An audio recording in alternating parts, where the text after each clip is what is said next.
Oke, assalamualaikum warahmatullahi wabarakatuh. Halo semuanya, para pejuang UTBK 2021.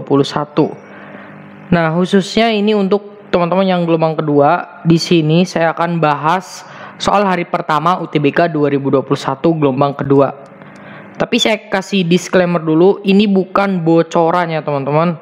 Jadi soal ini bukan bocoran di gelombang pertama. Bukan bocoran di gelombang pertama, bukan juga bocoran di gelombang kedua gitu. Ini hanya latihan aja teman-teman. Udah saya tekenin ya di sini biar teman-teman nanti tidak banyak yang komen hate ke saya gitu kan. Pokoknya banyak sekali yang komen yang nggak enak lah gitu ya. Jadi di sini saya tegaskan ini adalah bukan bocoran. Jadi ini adalah untuk latihan aja. Jika teman-teman ingin nonton ya silahkan. Jika tidak mau ya tinggal skip aja gitu kan. Nah, di sini kita akan bahas dari nomor 1 ya, dari nomor 1 teman-teman. Pokoknya teman-teman untuk absen kali ini seperti biasa like video ini ya teman-teman. Semoga teman-teman yang like video ini bisa masuk PTN yang diinginkan. Amin amin ya robbal alamin. Langsung kita ke nomor 1. Nah, ini tentang eksponen ya teman-teman.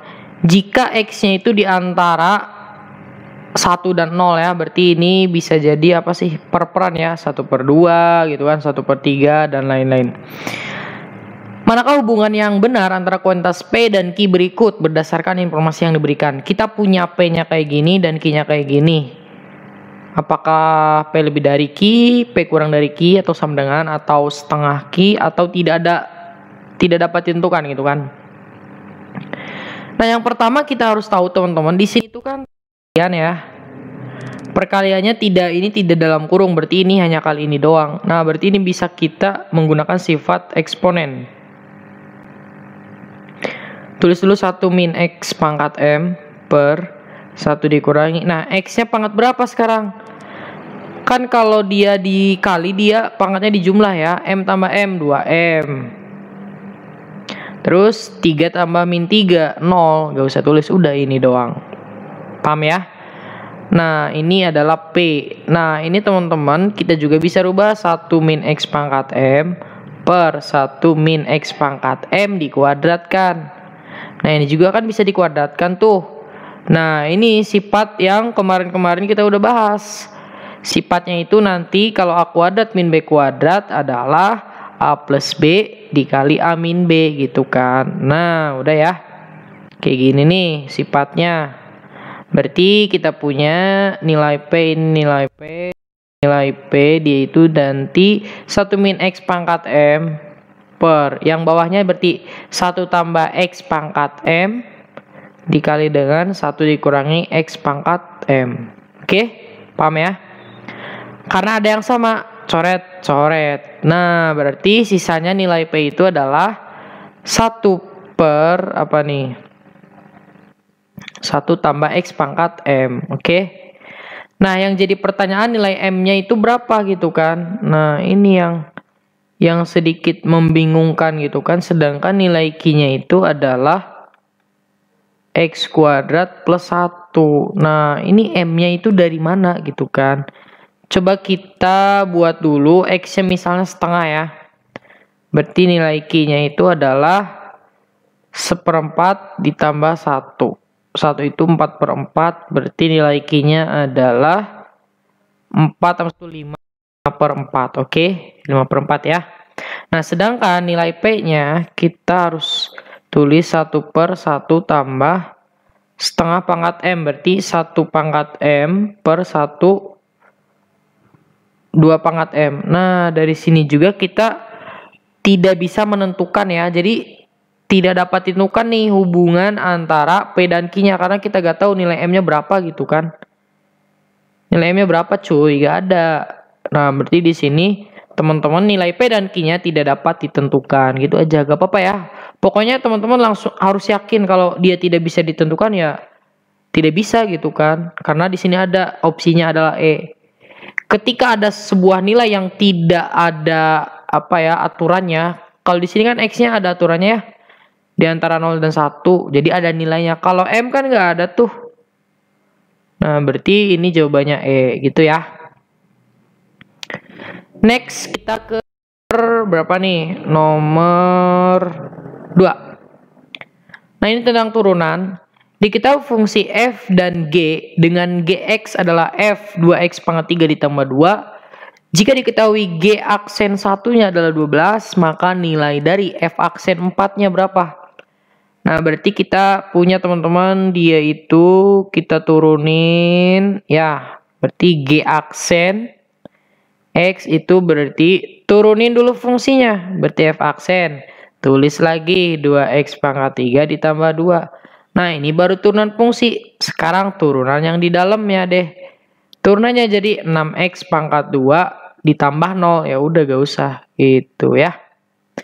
Terus kita punya G aksen 1 itu 12. Ya udah, G aksen 1 berarti sama dengan setiap ada X ganti jadi 1. Oke, 2 kali 1 dipangkatkan ditambah 2 dikali dengan 6 dikali 1 pangkat 2. Oke. Nah, katanya G aksen satunya adalah 12. Tuh kan, berarti F aksen berapa nih?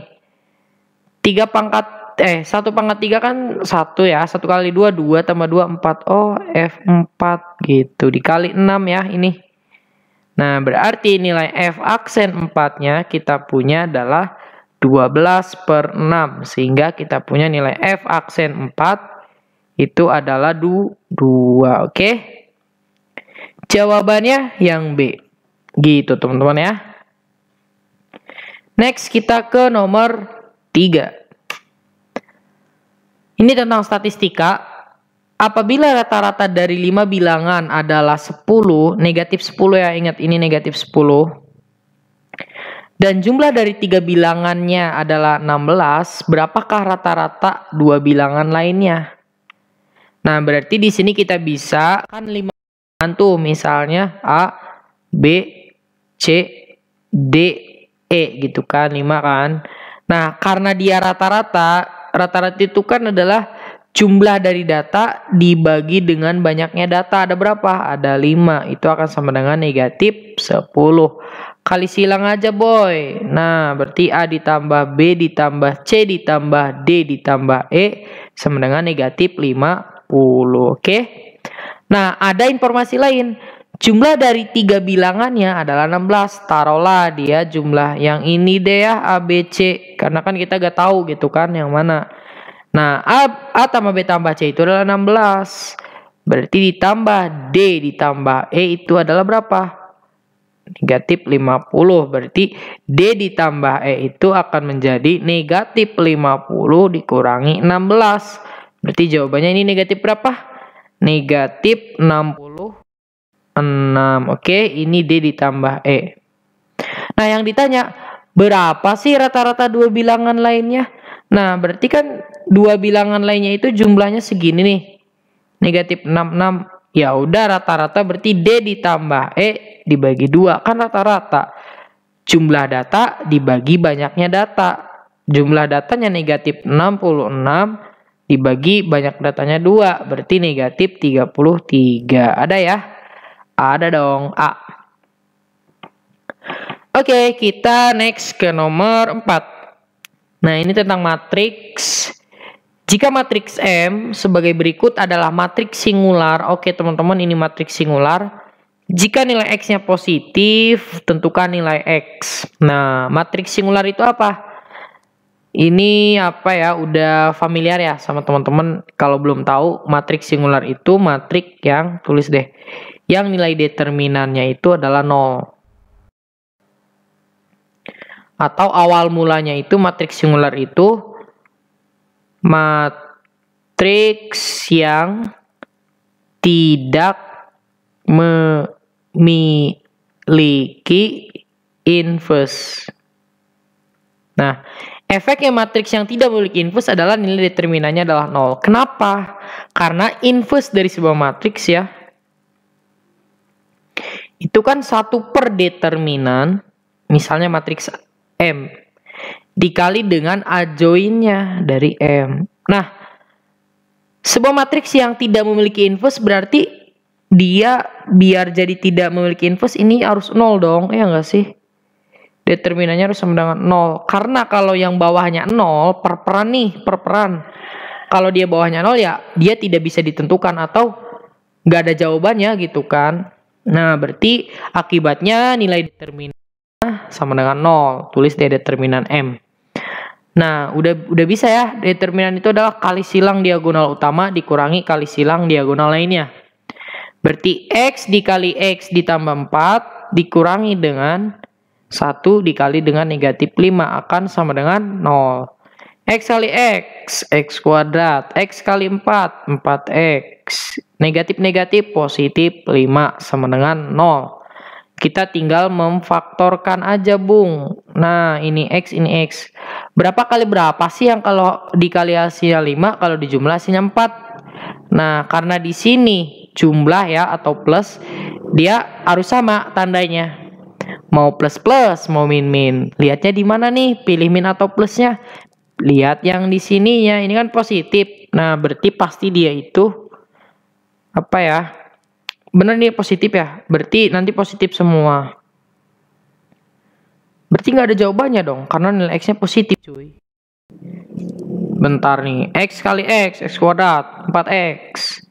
Min kali min, positif cuy. Berarti di sini harusnya, oh bisa nih, misal 5 sama 1. Nggak bisa cuy, ini nggak bisa difaktorin.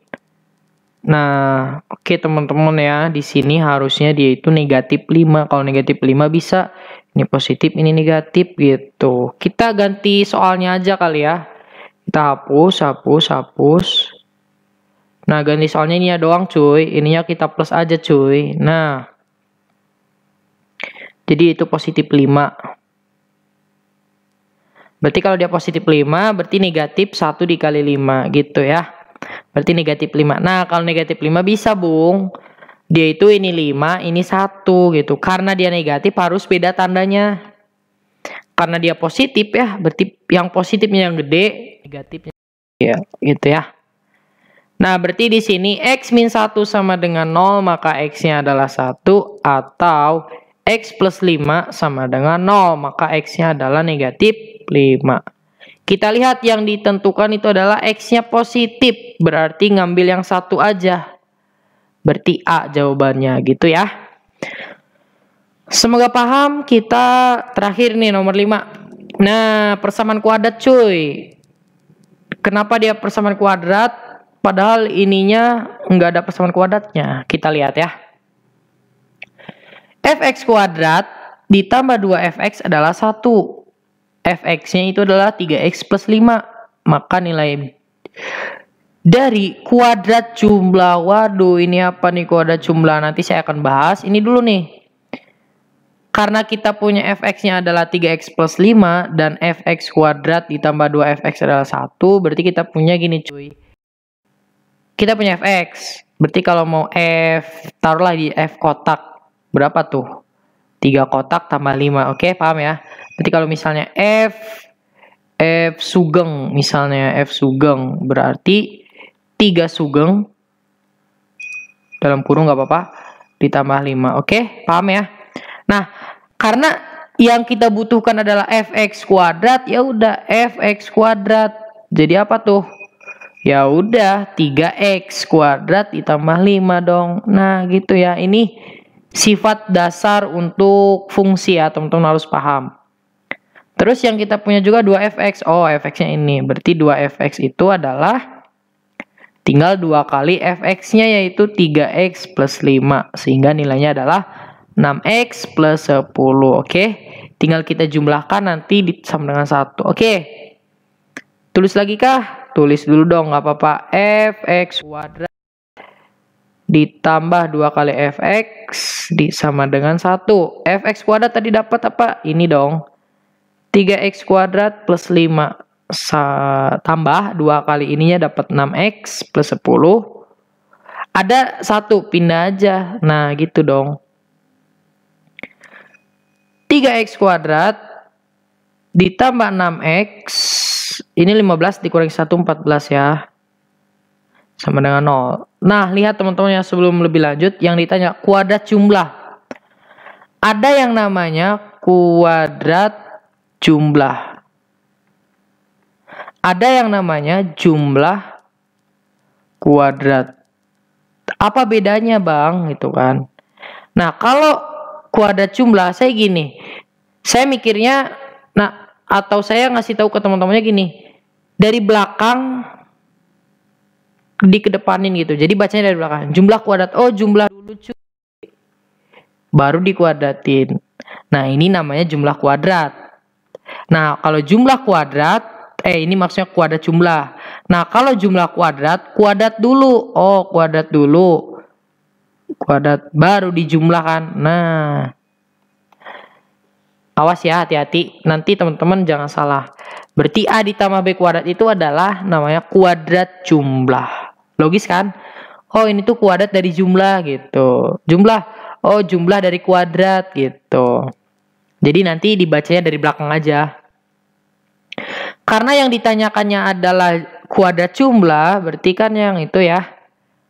Misalnya dia boleh A tambah B boleh X1, X2 sih. Misal di sini alfa dan beta akar-akarnya ya. Berarti nanti alfa ditambah beta dikuadratkan. Karena dia itu adalah kuadrat jumlah. Ini ya, kuadrat jumlah cuy. Nah, sama dengan A tambah B-nya apa? Min B per A. B per A dikuadratkan. Min B-nya adalah minus 6. Per A-nya adalah 3 dikuadratkan cuy. Berarti ini berapa? Negatif 2 dikuadratkan itu adalah 4. Nah, jadi jawabannya adalah D. Gitu ya. Semoga paham nih teman-teman semua. Pokoknya tetap semangat untuk belajar gitu kan. Silakan teman-teman pahami. Kalau misalnya belum paham silahkan tonton lagi nomor 1-nya sampai 2, 3, sampai 5. Terima kasih atas segala perhatian. Semangat terus teman-teman semua. Semoga teman-teman diberi kelancaran dalam melaksanakan UTBK-nya. Amin amin ya robbal alamin. Saya akhiri. Wassalamualaikum warahmatullahi wabarakatuh. Sampai ketemu di video